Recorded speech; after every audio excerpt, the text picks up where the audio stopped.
now we're going to see the irrigation of the frontal lobe. Its irrigation comes from the anterior cerebral artery and the middle cerebral artery. So let's see first the branches of the anterior cerebral artery, or ACA. So here we have the internal carotid artery. Its bifurcation occurs here on the carotid system. Then we have the first segment of the ACA is the pre-communicating segment, because it is before the anterior communicating artery. Then we have A2 segment that is going to give three main branches: the recurrent artery of Hebner, orbitofrontal or frontovasal artery, and frontopolar artery. This A2 segment is also called infracallosum segment because it is below the corpus callosum or the callosum that is going to be here. Then we have A3 segment that is the pericallosal artery and callosomarginal artery. And A4 and A5 segments are cortical branches that end in the post-callosum, that is A5, and supracallosum is A4. We have other branches that are the frontal intern arteries, anterior, medial, and posterior. They can arrive from the callosomarginal artery or the pericallosal artery, or let's say the anterior frontal intern artery from the callosomarginal artery, and the other two from the pericallosal artery.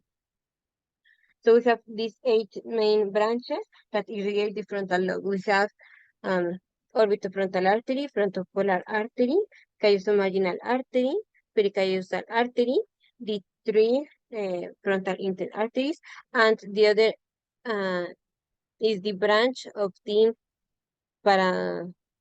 paracentral artery, or branches of the paracentral artery, that is this. So we have the orbitofrontal artery. So everything is above the anterior communicating artery. So we are in the cistern of the lamina terminalis.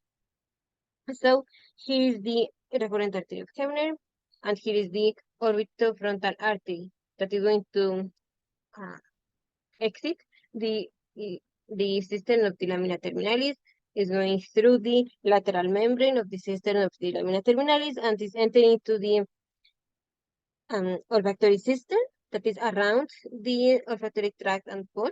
So this artery is going to irrigate those, and also the medial part of the orbital gyrus and the rectus gyrus. Then we have the frontopolar artery that is going to irrigate the medial surface of the frontal hemisphere, and then the pericallosal artery, callosomarginal artery, and the frontal intern arteries. These arteries irrigate the median and paramedian surfaces of the frontal lobe, and also the paracentral lobe, as well as the paracentral artery. And now the branches of the middle cerebral artery. So here we have the middle cerebral artery, or MCA. It has 4 main branches that irrigate the frontal lobe out of its 12 cortical branches. So we have the orbitofrontal artery. This would be the lateral orbitofrontal, as opposed to this, that is the medial orbitofrontal artery. Then the prefrontal artery. The orbitofrontal artery irrigates most of the inferior frontal gyrus and a little bit of the middle frontal gyrus. The prefrontal artery irrigates most of the middle frontal gyrus and the pars opercularis and pars orbitalis, those are parts of the inferior frontal gyrus. Then we have the precentral artery that also irrigates a little of the middle frontal gyrus and pars opercularis of the inferior frontal gyrus.